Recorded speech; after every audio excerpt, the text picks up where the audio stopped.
And what we're going to do over the next 2 weeks here on the podcast is a little bit of a primer for you guys, getting you ready for training camp to look at position by position what each position group looks like for the Cougars going into that. And of course, we'll start today talking BYU quarterbacks. Now, it feels like it begins and ends in many ways with BYU's quarterbacks when it comes to Kedon Slovis. Obviously, he has been named the starter. Aaron Roderick put that on the record at the end of training camp. He was at BYU. He was with BYU at Media Days this past week, and he's acting and operating as quote-unquote the guy for BYU at quarterback. And there's a reason why BYU brought him in to be their quarterback, because they believe he's got the talent capable of helping them compete year one here in the Big 12.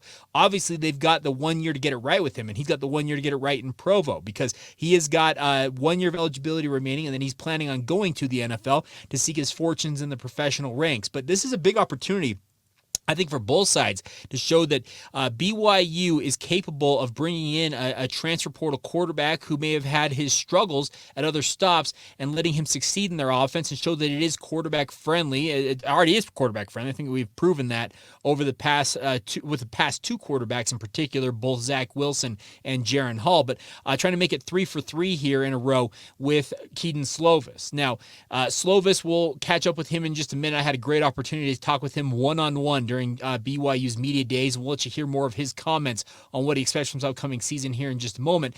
But what if worse comes to worse and BYU does have an injury befall them at the quarterback position, meaning Slovis is sidelined for the season, for any significant period of time? What does BYU do in that circumstance? That's the big question. I think that it has to kind of be answered here for BYU during training camp. In my mind, there are two options for BYU, and I think the training camp will give us a really good, clear idea of which guy is going to be the quote-unquote heir apparent for Kedon Slovis going into the 2024 season, and I think it's going to be the quarterback battle between Cade Fennegan and Jake Retzloff. Now, Retzloff comes in with all these accolades, 4,000-plus yards a year ago at the junior college level, comes in as the quote-unquote, as he calls himself, the BYU, is what he's calling himself, of course, a practicing member of the Jewish faith coming to BYU.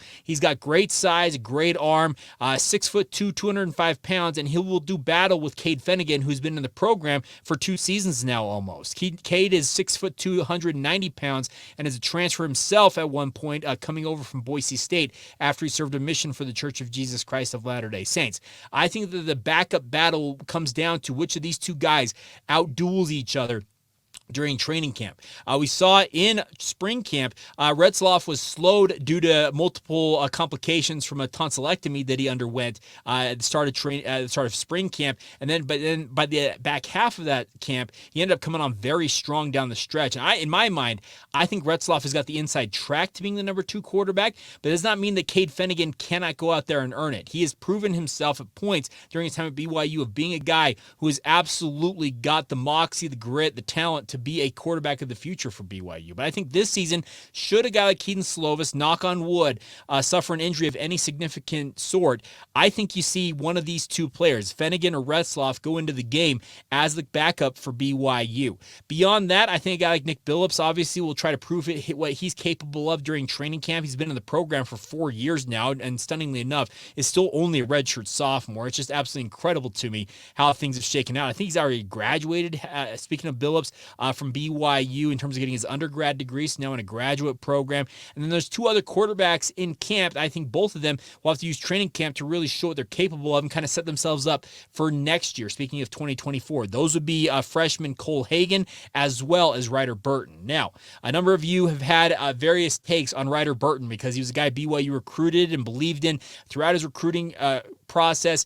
Obviously did not play in that nice of a system quarterback-wise at the high school level, playing at Springville High. But people tell me that if Ryder Burton is truly capable of living up to his potential, he will be a future starter for BYU. And these are people that I trust with their opinion on this. He's got good size, 6'2", 200 pounds. Funny enough, BYU lists of the quarterbacks on their roster, that's on BYUCougars.com, and the one they handed out at Media Day, they have 6 quarterbacks, if I'm not mistaken, listed on this roster. 5 of them listed at 6'2". The only one not listed at 6'2", Kedon Slovis at 6'3". So BYU apparently has a type at quarterback, folks, but nonetheless, very interested to see how this all shakes out. As I mentioned, I really think that the quarterback situation for BYU begins and ends with a guy like Kedon Slovis, and your hoping, if you're BYU, he stays healthy for 12, 13 games, and obviously can lead BYU to some pretty good success year one in the Big 12 era. The other thing about this is Kedon Slovis is one of the few players on BYU's roster coming in who has actual Power 5 experience. He has been playing Power 5 level football his entire career. Obviously, his time at USC and Pitt were both at the Power 5 level. So he's got the experience playing at this level of football, which not a lot of other guys on BYU's roster can say for themselves. Like guys like Paul Miley, Caleb Etienne along that offensive line, they have those accolades around them, but not a lot of guys have that for BYU. So they're going to very much benefit from the fact that he has this experience, and the stage is not going to be too big for him. That's the thing about this. All these other quarterbacks, yes, they're going to have to adapt to life in the Power 5. Cade Fennegan's been playing on a BYU team that has been at the pseudo G5 independent ranks, and all the other guys, Jake Retzloff played at the junior college level. Billups spent a year at Utah before transferring to BYU, but never saw the field for the Utes. So it's going to be a very, very interesting quarterback derby coming up in training camp, but it comes at the number 2 slot and on down on the depth chart. Because, like I said, I think the biggest question to be answered here in training camp is who the number 2 quarterback for BYU is going to be. I've got pretty big money that it's going to end up being Jake Retzloff. I think BYU absolutely believes in his talent and his ability. I think they would love nothing more than to give him some game experience this year, up to the 4 games he's eligible for, with keeping a red shirt intact. And then in my mind, he goes into that 2024 offseason competing to be the guy for BYU at quarterback. Obviously, I think guys like Ryder Burton, Cade Fennegan, Nick Billups, and Cole Hagan, they will all obviously want to make their impression and show that, hey, I am capable of competing for backup minutes right now, if not being the outright number 1 QB in 2024 and beyond. That's the thing about quarterbacks is there's a big reason why quarterbacks constantly hit the transfer portal. There's only one that plays at any given time, and teams, if at all possible, will stick with their number 1 guy for the entire season. It's not a position where traditionally you're going to rotate guys in and out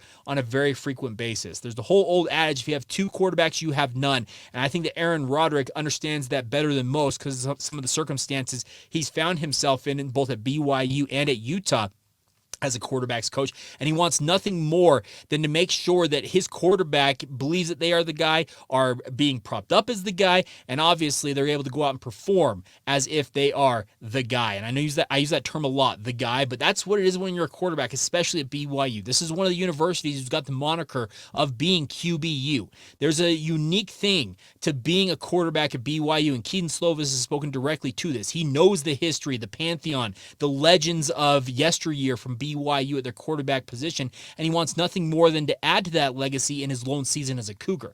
Can he go out and fulfill it? We're all about to find out. I think he's capable of it. I know that the BYU coaches believe he's capable of it, or else they wouldn't have brought him in and made him the guy coming out of spring camp. They really believe in his ability to rebound from what was a lackluster season at Pitt, and they expect bigger things and better things this year for BYU in the Big 12. And if that comes to fruition, BYU is going to be in a much better position going in to 2024 and beyond, because that'll have been 3 straight quarterbacks who have NFL pedigree behind them. And then at that point, who's next? Who's going to make it 4 for 4 and on down the list? And at that point, by the way, the other question will be, is Aaron Roderick, how hot of an offensive coordinator, if not an outright head coach candidate, is he down the line as well? That is going to be absolutely a question that has to be answered at some point, but that's a topic for another day.